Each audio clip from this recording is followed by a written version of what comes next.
Today I'm hosting a collab called May I Come Over for Brunch, and it's full of, as you probably guessed, brunch items. And if you're looking for something low-cal, low-bite, low-point to serve at brunch, I've got the perfect solution for you here. This is my cinnamon roll French toast casserole. Comes together easily, but looks like you've slaved all day. And it's not just for brunch anymore. I'll occasionally have it for dessert. So if you're interested in seeing how this is done, stick around because it's coming up next.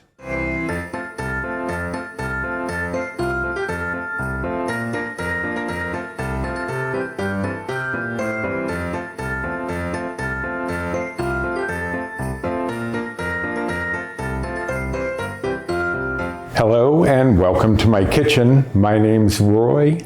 I'm a home cook and amateur baker, and I'm here on this channel sharing recipes that have helped me to lose over 125 pounds, whether those recipes are mine or someone else's. Now today is one of mine, and it is part of a collab that was started by Kayla. Her channel used to be called Get It Done Mom. Now it's Kayla's Life Captured WW. Life got in the way and she could not participate, but she did start this collab and I picked up the mantle and ran with it because we definitely could use some brunch items. They always come in handy, especially towards the holidays, but really anytime you have people over. And don't forget to check out all of the other channels that are doing this collab down in the description box. You'll be getting all sorts of brunch recipes that you're gonna love. I am going to be doing my cinnamon roll French toast casserole. Now this is going to serve 8, but if you were having a lot of people over, you could actually make the portions a little smaller, but I think 8 is a good size portion for a breakfast. But you don't actually have to have this just for breakfast. I've actually been eating it for dessert. It is that good. It's kind of like a cinnamon roll. If you have a cinnamon roll, you can have it for breakfast, or you can have it as a treat later in the day. And this is perfect on both counts. So let's go over the ingredients. I have here a rack full of dried bread pieces. Now I'm using the Sara Lee Delightful 45 white bread. It comes in a 15-ounce loaf, so there are 20 slices in each package. But if you use a different type of bread, just use about 20 pieces, and it may affect the bites or points that I'm going to get if you use something else. Now what I did, because you don't want this to be fresh bread, because once you let it soak, it's gonna kind of start to fall apart, especially some of these lower bite, lower point breads. They can get a little too mushy. So I like to dry mine out. So what I did was I piled up a few slices and I cut them into 16 pieces each slice. So I'd have all these little cubes of bread. Then I set them out onto 2 sheet pans with cooling racks on top, just so that they can get some air circulating. Because if you set it right on the baking sheet, the side that's not getting any air will remain soft and the top will dry out. But I did move them around a little bit just to get some air moving around. And then I went to bed and left them overnight to dry out. And I don't know if you can hear, they are pretty dry. And that is what I'm looking for. Now this is part of the reason you can use it as a dessert, because these cubes are more reminiscent of a bread pudding than a French toast, but it's easier in this casserole style if you're doing these little cubes than if you're doing slices. So these did dry out overnight, and then I just combined the 2 racks onto this one so I didn't have to try to fit it all into camera. I have here 2 cups of almond milk, and that is at room temperature, only because it does come together a little bit more easily with the eggs over here. I have 6 eggs, which are also at room temperature. That's just gonna make them easier to break down and combine with the milk and the other ingredients. I have here 2/3 cup of my light homemade cream cheese. And if you haven't seen that video, I will link to that directly down in the description box. That is a staple for a lot of people that have been making it for a while. They love it because you're just making it with some Greek yogurt, a little bit of salt to help dry out that moisture and also give it more of a cream cheese texture and taste. But that's 2/3 of a cup, which in a rough estimation, I would say about a cup of Greek yogurt would probably give you 2/3 of a cup, maybe a little bit more. I have here 2/3 of a cup of confectioner sugar replacement, and I am using the Bestie confectioner sugar. People ask all the time which one I'm using.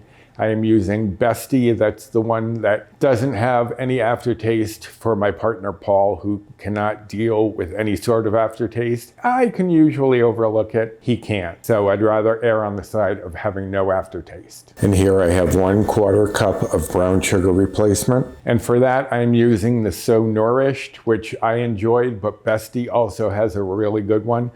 Paul seems to detect a faint aftertaste from this one. I do not, but I have used the Bestie brown sugar and had no problems with that one either. Here I have 2 tablespoons of almond milk. That is for our frosting, which is part of the cream cheese and the confectioner sugar. And that's just going to thin down the frosting a little bit so that you get more of that spread like a cinnamon roll has. And here I have, speaking of the star of the show, 1 tablespoon of cinnamon, 1 teaspoon of vanilla extract for the casserole, and 1 teaspoon of vanilla extract for the frosting. And that's what's all going to go in. I also have some baking spray here because I want to coat my pan to make sure I get those pieces out without any problem. All right, so let me shuffle a few things around and we will get started. First things first, I'm going to spray my 13x9 casserole dish here with some baking spray. You could use cooking spray, but I do like the fact that the baking spray has some flour in there, so it tends to release a little more easily. All right, so that is done. Let me set this aside, and I'm gonna bring in my large bowl here and my whisk. And the first thing I'm going to add in are our eggs. We're gonna get those in, and then we're going to break those up a little bit before we add in the other ingredients. That way it's broken up. It's not going to fight against the almond milk, trying to keep those yolks intact. So that's what I'm gonna start with, is just breaking up those yolks and then just whisking it just a little bit. You don't have to go too crazy. You just want to get things broken up a little bit so that the other ingredients are going to incorporate a little more easily. Now I'm going to add in the brown sugar replacement, the cinnamon, and the vanilla, and break up that brown sugar to get that incorporated in here as well, and mix that in. I do this before adding in the milk, just because if there's too much liquid, the cinnamon will want to stay floating on the top. So if I incorporate it in with the eggs, it comes together a little more easily. So just whisk that around, and you will see dots of cinnamon or brown sugar, and just try to break those up with your whisk, then whisk some more.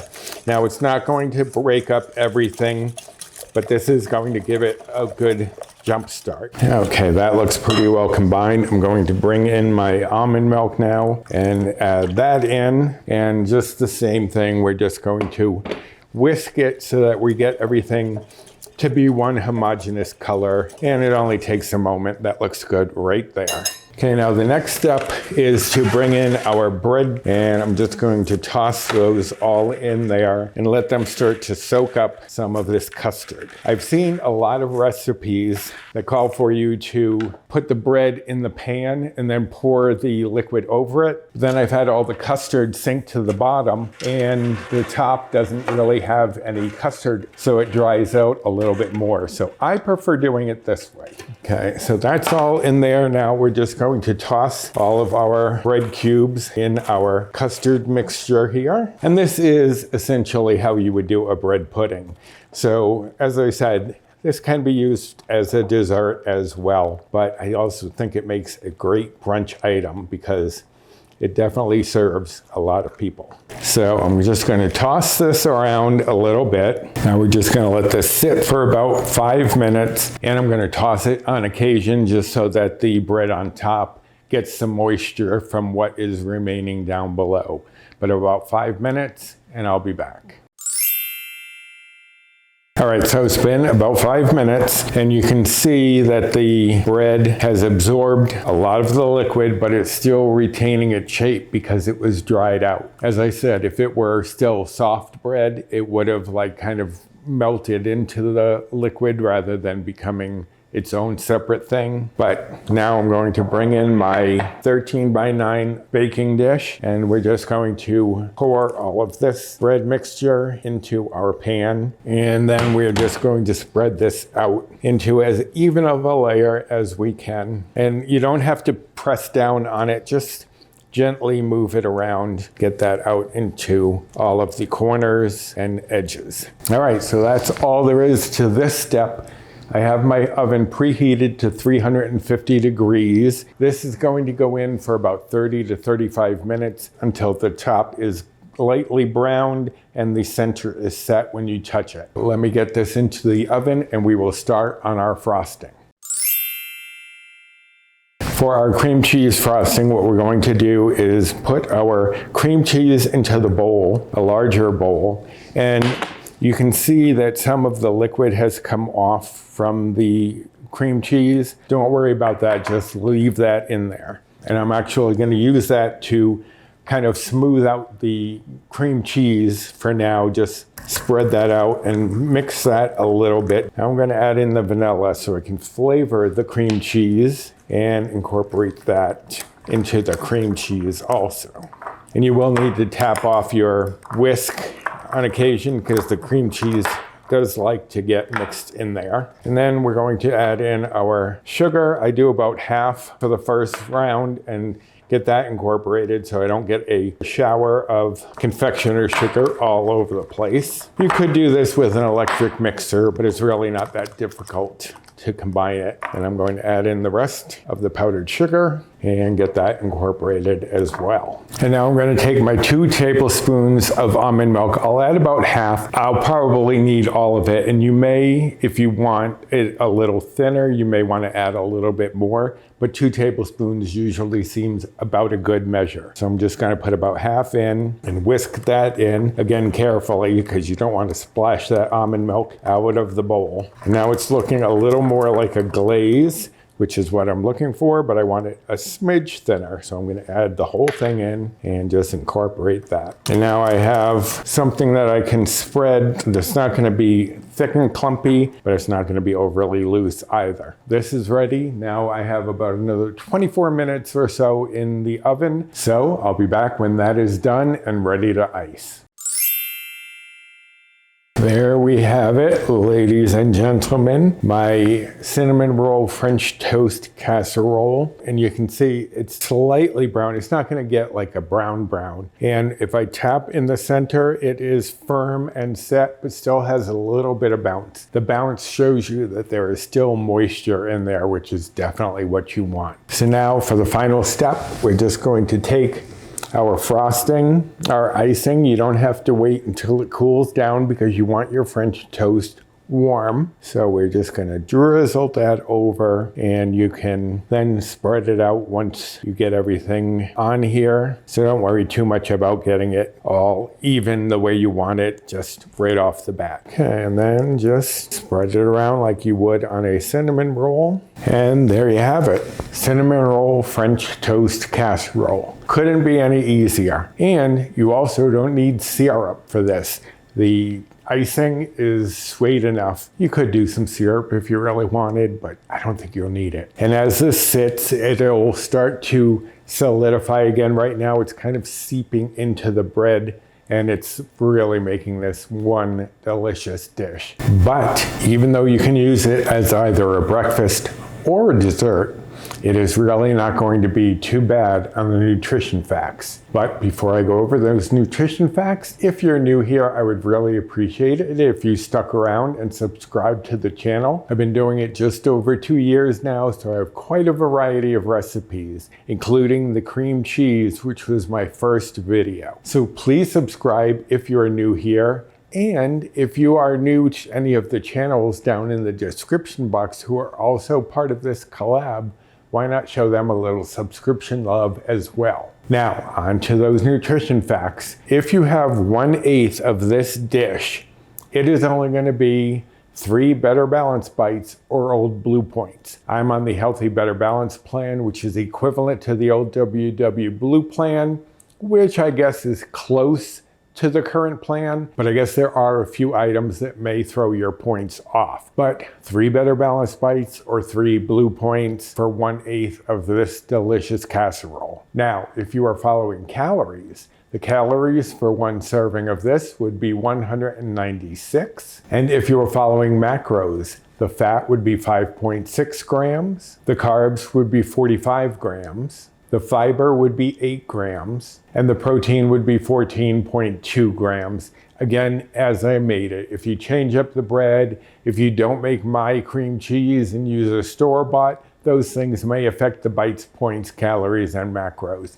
So just put it into the recipe builder of whatever app you're using. Now this is also great if you wanted to do some meal prep, because I have kept this in the refrigerator for up to a week without any problems. So you could easily make yourself or you and your partner some breakfast for the week, or have a delicious treat as a dessert. As I said, I've done it myself. Now to reheat this, I just put it in the microwave for about 30 to 60 seconds on high, and it is delicious. Brings it right back to life. And if you really wanted to splurge, you could sprinkle some toasted pecans on top. It's your call. And Kim, don't come at me for the way I say pecans. Now, if you enjoyed this video and this recipe, I would appreciate you supporting the channel and doing the usual. Like, subscribe, comment, share, and hit the notification bell for any time I upload any sort of video, such as this one, which is coming out on a day that I don't typically post. Now, the recipe for this, as many of you already know, is going to be linked directly down in the description box.